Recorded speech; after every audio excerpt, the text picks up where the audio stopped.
खुदावंद यीशु मसीह रूहुल कुद्स की कुदरत से मुकद्दसा मरियम से पैदा हुआ, मुर्दों में से जी उठने वालों में पहला था। खुदावंद यीशु मसीह आसमान का बादशाह है। खुदावंद यीशु मसीह बादशाहों का बादशाह है।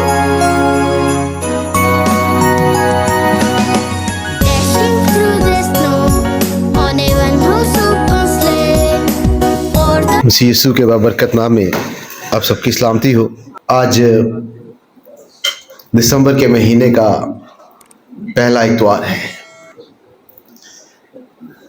और जैसा कि हम हर महीने के पहले इतवार में अशायर बानी की इबादत में शरीक होते हैं, तो उस लिहाज से आज 2023 की आखिरी अशायर बानी है। अगले साल से हम 2024 की अशायर बानी की इबादत में शरीक होंगे और हम सब इस बात से वाकिफ हैं कि दिसंबर के आगाज से ही क्रिसमस की तैयारियों का आगाज हो जाता है। खानदानी तौर पर, कलीसियाई तौर पर, और इन तैयारियों का बुनियादी मकसद ये होता है कि हम खुदावंद यीशु मसीह की पहली आमद के लिए खुदा का शुक्र अदा कर सकें, उसके इंसान बनकर इस दुनिया में आने के लिए खुदा की हम्द, तारीफ और तमजीद कर सकें, क्योंकि उसके आने से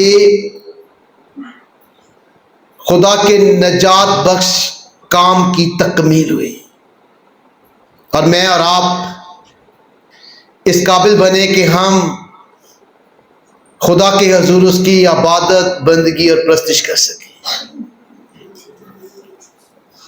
जब हम यीशु मसीह की पैदाइश की बात करते हैं, उसकी बतौर इंसान आमद की बात करते हैं, तो यकीनन ये हमारे ईमान का बड़ा कलीदी हिस्सा है कि खुदावंद यीशु मसीह रूहुल कुद्स की कुदरत से मुकद्दसा मरियम से पैदा हुआ। लेकिन जब हम अशायर बानी में खास तौर पर शरीक होते हैं तो खुदावंद यीशु मसीह के निजात बख्श काम के लिए शुक्र अदा करते हैं, जिसके लिए वो इंसान बनकर इस दुनिया में आया और फिर उस काम को मुकम्मल करके वो खुदा बाप के पास चला गया और उसने ये वादा किया जाते हुए कि जिस तरह उससे जाते हुए देखते हैं उस तरह आते हुए भी देखेंगे। तो हमारा कवी ईमान है उसकी पहली आमद पर और उसकी दूसरी आमद पर, और खुदा के पाक कलाम में वाज़े तौर पर यह तालीम दी गई है दोनों आमदों के बारे में। जैसा कि खुदा का पाक कलाम हमें सिखाता है कि जब वो पहली बार आया तो बहुत कम लोग उसे देखने के लिए आए, लेकिन जब वो दूसरी बार आएगा तो हर आंख उसे देखेगी। जब वो पहली बार आया तो मजूसियों ने उसे तहाइफ दिए, लेकिन जब वो दूसरी बार आएगा तो वो ईमानदारों को, अपने लोगों को अजर देगा, बदला देगा, तहाइफ देगा। जब वो पहली बार आया तो हलीमी और आजी में कुंवारी मरियम से पैदा हुआ और उसे कपड़े में लपेट कर चन्नी में रखा गया, लेकिन जब दूसरी बार आएगा तो बादशाहों के बादशाह के तौर पर आएगा। खुदावंद यीशु मसीह खुदा के कलाम का बुनियादी किरदार है। पैदाइश से मुकाशवा तक खुदावंद यीशु मसीह मरकजी हिस्सा है खुदा के कलाम का। जब हम खुदावंद यीशु मसीह के बारे में अहद अतीक में पढ़ते हैं तो बहुत सी पेशन गोइयां हैं। उनमें से एक यसाया किताब उसके नामे बाप की 6वीं आयत है, जहां उसे अजीब मशीर, खुदाए कादिर, अब्दियत का बाप और सलामती का शहजादा कहा गया है। अहद अतीक में उसे खुदावंद का फरिश्ता कहा गया है, जो बाकी फरिश्तों से मुनफरिद और अलग है और खुदा के साथ उसका इत्तेहाद है। जब हम अनाजील का मुताला करते हैं तो वो एक मुफक्कल फितरत, जो पाक रूह की कुदरत से पैदा हुआ एक मुनफरिद बच्चे के तौर पर उसे पेश करते हैं, एक मोहब्बत करने वाले इंसान के तौर पर पेश करते हैं, एक मुखलस दोस्त के तौर पर पेश करते हैं, एक दुख उठाने वाले नजात दहिंदा के तौर पर पेश करते हैं। और जब हम खतूत की बात करते हैं तो वो हमें सिखाता है कि यीशु मसीह पालने वाला है, हमारी मदद करने वाला है, हमारी देखभाल करने वाला है, वो हमारा चरवाहा है, वो सरदार काहिन है, वो कलीसिया का सरबरा है और कलीसिया में चलता फिरता है। मकाशवा की किताब उसके इख्तियार और कुव्वत को बयान करती है। अब जो हवाला आपके सामने तिलावत किया गया मकाशवा की किताब उसके पहले बाब में, उसमें 8वीं आयत में खुदावंद यीशु मसीह को अल्फा और ओमेगा कहा गया है। और मकाशवा की किताब के आगाज और इख्तिताम में यानी 22वें बाब की 12वीं आयत में खुदावंद यीशु मसीह को अल्फा और ओमेगा कहा गया है। उसके इब्तिदा में भी उसे अल्फा और ओमेगा कहा गया है, तो उसके इख्तिताम पर भी अल्फा और ओमेगा कहा गया है। जब हम मकाशवा की बात करते हैं तो बहुत दफा या आम तौर पर हम उससे यूहन्ना आरफ का मकाशवा कहते हैं, लेकिन जिन लोगों के पास खुदा का कलाम है, अगर वो पहली आयत को पढ़े मकाशवा की किताब की, तो वहां ये वाज़े तौर पर लिखा है कि ये मकाशवा किसका है? यीशु मसीह का मकाशवा। वहां लिखा है यीशु मसीह का मकाशवा, क्योंकि मकाशवा की किताब खुदावंद यीशु मसीह की शख्सियत, इख्तियार और उसके काम के बारे में हमें बताती है। इसलिए मकाशवा यीशु मसीह का है। वो कौन है, उसका क्या इख्तियार है, उसका क्या काम है, उसका इख्तियार क्या है। हम मुख्तसर वक्त में इन तलावत करदा आयात में 3 चीजें सीखेंगे और फिर उसकी बुनियाद पर खुदावंद यीशु मसीह ने क्या काम सर अंजाम दिया उसे याद करेंगे। सबसे पहला टाइटल जो खुदावंद यीशु मसीह को इस तलावत करदा हवाला में दिया गया है वो है सच्चा गवाह। मकाशवा की किताब उसके पहले बाब की 5वीं आयत में लिखा है यीशु मसीह की तरफ से जो सच्चा गवाह है। और मकाशवा चूंकि यीशु मसीह का मकाशवा है, इसके आगाज में भी उसे सच्चा गवाह कहा गया है और इसके इख्तिताम पर भी 22वें बाब की 16वीं आयत में उसे गवाही देने वाला कहा गया है। यानी खुदावंद यीशु मसीह इस दुनिया में इंसान बनकर बैतलहम में इसलिए पैदा हुआ ताकि गवाही दे, और इसकी पेशन गोई जो है वो अहद अतीक में की गई। यसाया की किताब उसके 55वें बाब की 4थी आयत में खुदा फरमाता है, देखो मैंने उसे उम्मतों के लिए गवाह मुकर्रर किया। खुदा ने अपने बेटे को कौमों के दरमियान गवाही के लिए मुकर्रर किया है। ज़बूर 79 उसकी 37वीं आयत में लिखा है, वो चांद की तरह और आसमान के सच्चे गवाह की मानद हमेशा कायम रहेगा। खुदावंद यीशु मसीह इंसान बनकर इस दुनिया में इसलिए आया ताकि सच्चाई की गवाही दे। वो इसलिए नहीं आया कि सच्चाई को जाने, हकीकत को जाने, बल्कि वो इसलिए इंसान बनकर आया ताकि सच्चाई को जाहिर करे, सच्चाई की तालीम दे और मैं और आप सच्चाई पर अमल करने वाले बने और सच्चाई को जाने। और खुदावंद यीशु मसीह ने खुद इसका इकरार और ऐलान किया। यूहन्ना की इंजील उसके 18वें बाब की 37वीं आयत में खुदावंद यीशु मसीह ने कहा कि मैं इसलिए पैदा हुआ हूं और इसलिए दुनिया में आया हूं कि हक पर गवाही दूं, और सच्चाई को जाहिर करने के लिए इस दुनिया में आया। दूसरा टाइटल जो इससे यहां तलावत करदा हवाला में दिया गया है 5वीं आयत में, पहले बाब की 5वीं आयत में, वो है पलौठा। खुदा के पाक कलाम में लिखा है, मुर्दों में से जी उठने वालों में पलौठा। हमारा कवि ईमान है कि खुदावंद यीशु मसीह तीसरे दिन मुर्दों में से जी उठा, और उसके जी उठने के बगैर जो है वो निजात का काम मुकम्मल नहीं होता। लेकिन सवाल ये पैदा होता है कि खुदावंद यीशु मसीह पलौठा कैसे है?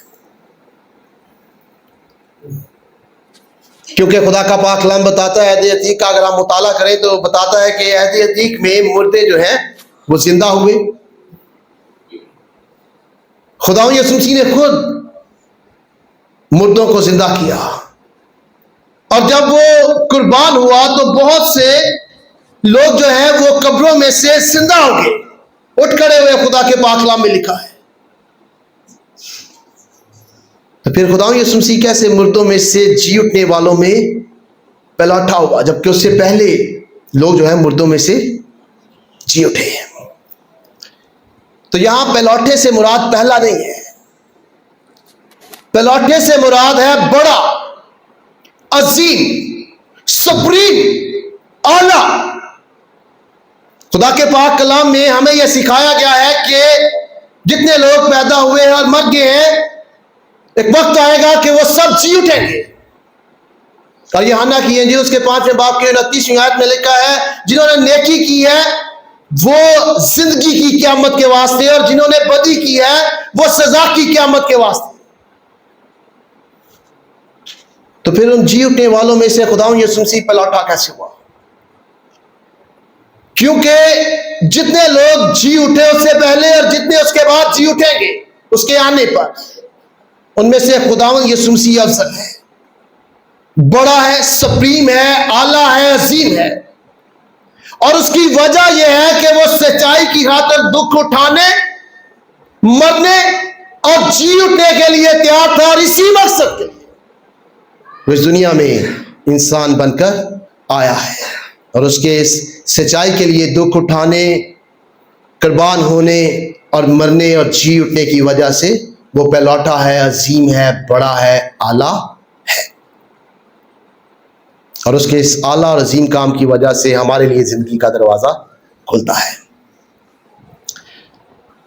तीसरी चीज है, जो लक़ब, जो टाइटल दिया, ये आखिरी है, ये है दुनिया के बादशाहों पर हाकिम। खुदावंद यीशु मसीह बड़ी आजिज़ी इंकिसारी में पैदा हुआ, लेकिन वो बादशाह है।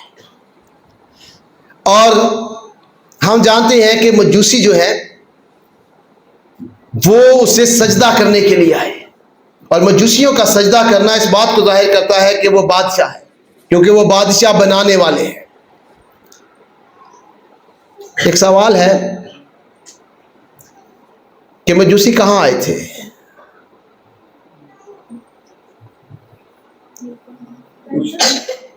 बैतलहम में। कब आए थे?